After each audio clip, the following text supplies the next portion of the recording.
I'm just going to right now, I'm going to make this easy, and I'm going to stay with always talking about patience, and you can extrapolate that to whatever other type of people you're dealing with. Okay? When you interact with patients, because it could be you have physical interactions, you just have talking interactions, you also have where you're just physically near them while you're doing something and they're doing something. These all present slightly different scenarios. People can emanate silently.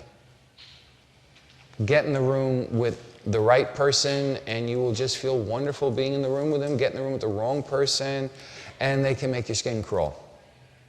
And that's because people do not need to, they can have their back to you. Okay? Many of you may have had the situation where you're in some room or something and somebody walks in and they're in back of you and all of a sudden your hair stands up. Or you start getting a warm, fuzzy glow. That's because people have a field, and in that field they communicate whatever information is inside them.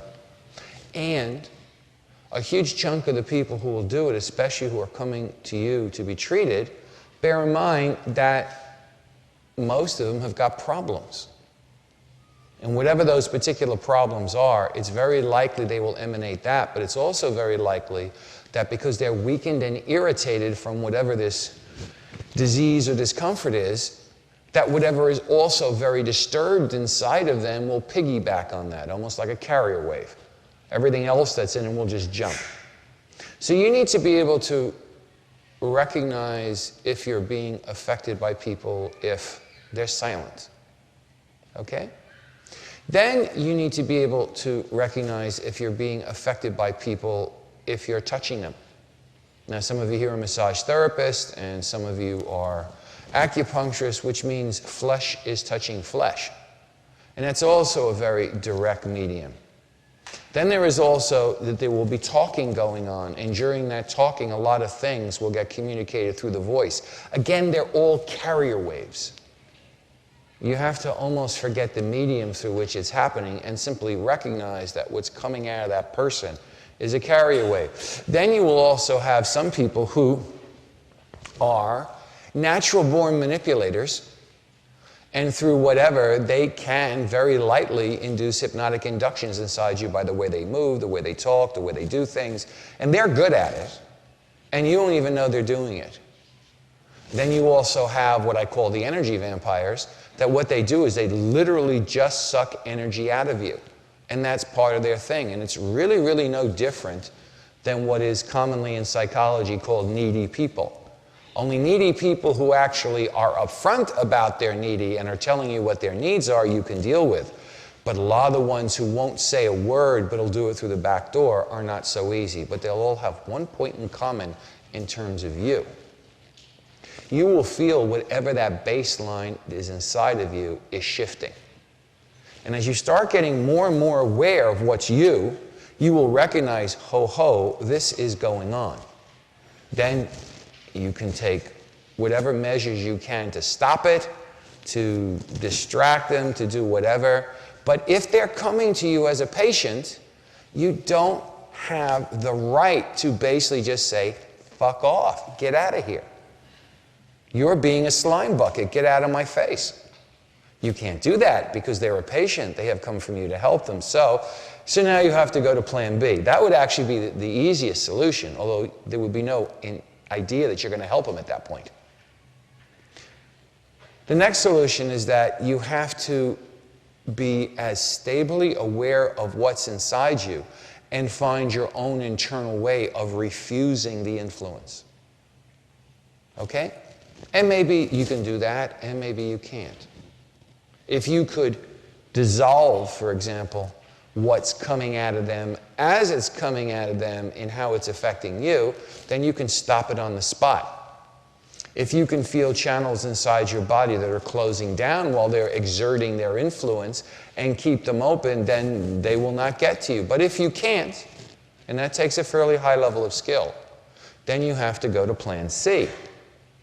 And plan C is that as soon as your interaction with them is over, you do something to discharge the energy you have absorbed immediately and as strongly as you can. And if you do not have enough time to do all of it, then at regular intervals at the day, or if worse comes to worse at the end of the day, you have to clear everything out of your system, because otherwise, if you are left with a residue, you start the next morning with that residue, and more will add on to it. And those slow additions are what over time, weeks, months, years, depending upon the situation, is how people burn out. Again, regardless of you're absorbing it or they're pulling from you, it has one point in common. Your baseline is being destroyed. That is what you have to recognize, and that is what you have to do something about. Okay? My own personal advice, and this is what I did, and I did for years, that I would only put up. I had treated 10,000 patients once upon a time. So it's including 2 years of terminal cancer patients. You want to get needy people, you want to get people who will drain you if they can. It's anybody who's terminal, because they feel themselves dying. But the fact of the matter is that very often, I also have taught more than 20,000 people. When I was a doctor, I never refused anybody, but I will tell people who are energy vampires right to their face, why are you doing this?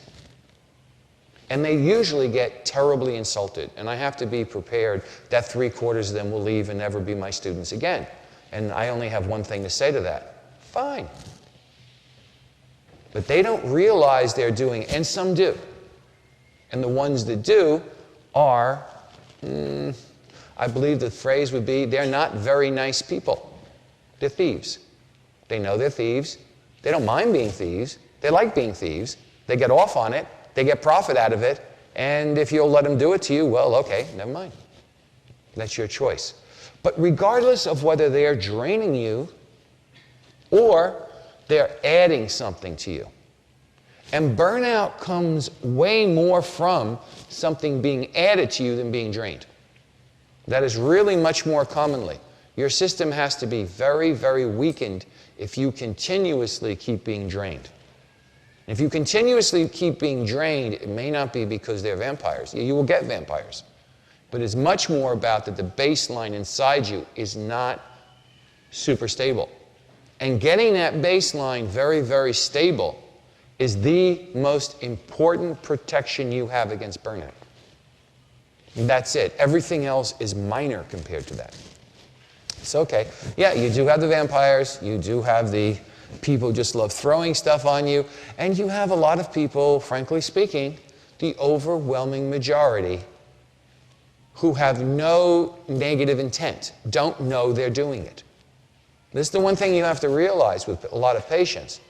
They don't know they are doing what they are doing. Okay?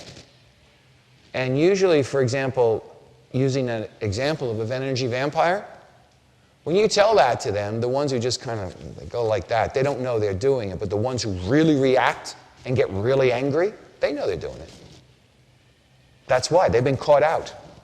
You know, the cop just grabbed them, you know. Those are the people who scream, I didn't do it, the most, you know, because they know what happens next.